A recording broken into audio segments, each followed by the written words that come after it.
Et je vous le disais en titre, une vidéo, celle du petit Alain, 8 ans, un sac de ferraille à la main dans les rues de Douala. Derrière cette vidéo devenue virale, le quotidien d'un enfant privé d'école, contraint de travailler pour aider sa mère à nourrir la famille. Nos équipes ont rencontré cette famille dans une précarité extrême et qui appelle à la solidarité de tous. Lil Piedjou et Thierry Nana. Regardez bien ses yeux. Dans ce petit visage d'enfant, il n'y a ni rire, ni insouciance, juste une fatigue immense. Alain a 8 ans.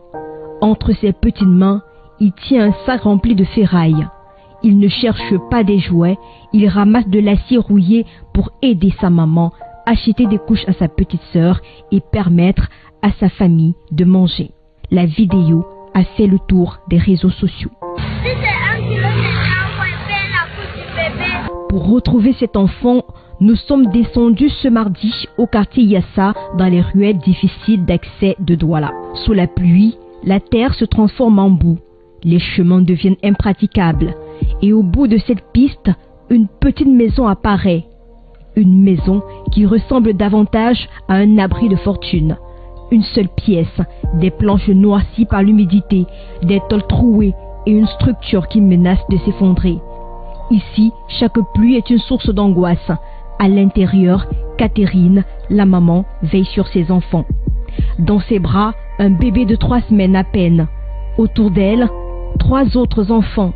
L'aîné, 11 ans, Alain, 8 ans, et l'autre, 5 ans. La famille est originaire du Yagua dans l'extrême nord du Cameroun. Depuis la mort de son mari il y a 3 ans, Catherine se retrouve seule face aux difficultés.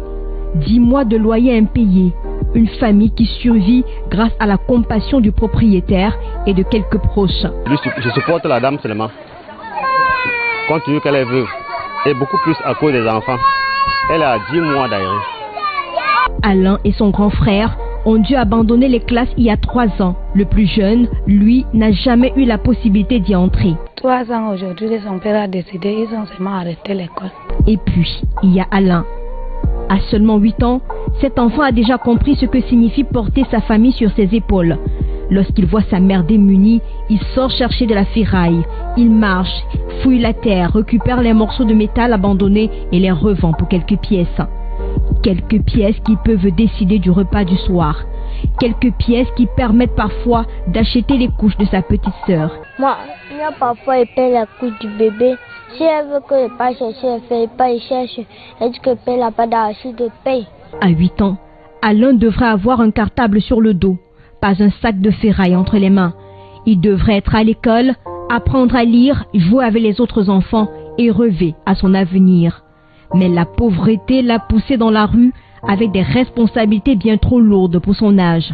Catherine et ses enfants ne demandent pas la charité, ils demandent une chance. Une chance pour la maman de retrouver une activité, une chance pour ses enfants de manger à leur faim, et surtout une chance pour Alain et ses frères de retrouver le chemin de l'école dès la rentrée de septembre.